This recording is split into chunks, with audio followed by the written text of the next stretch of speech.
প্রেম আর বিবাহিত জীবন এক না। কয়েক বছর প্রেম করে প্রিয় মানুষকে বিয়ে করাটাই সাকসেস না।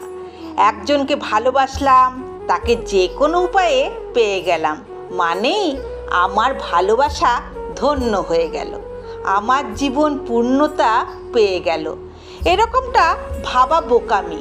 আসল জীবনটা শুরু হয় বিয়ের পর থেকে, আর বিয়ের পরের জীবনটা একসঙ্গে ভালোবেসে মৃত্যু অবধি থাকতে পারাটাই হলো সাকসেস।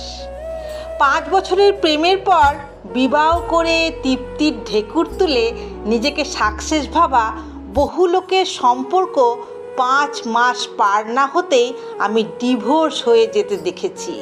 বিয়ের আগেকার শতভাগ ভালোবাসা নেমে আসতে দেখেছি অঙ্কের শূন্যের কোটায়।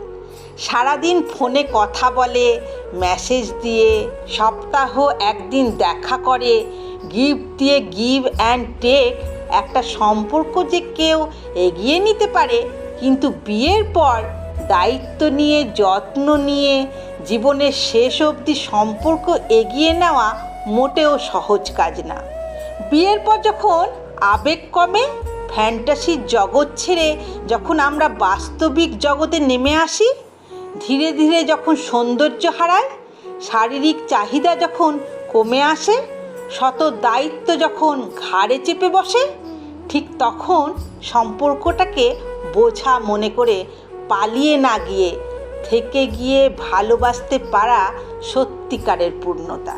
তাই জীবনসঙ্গী হিসেবে তাকেই বেছে নাও যাকে তুমি ভালোবাসো এবং যে সকল পরিস্থিতিতে মৃত্যু অবধি ভালোবেসে যেতে পারার আত্মবিশ্বাস ও সাহস রাখে।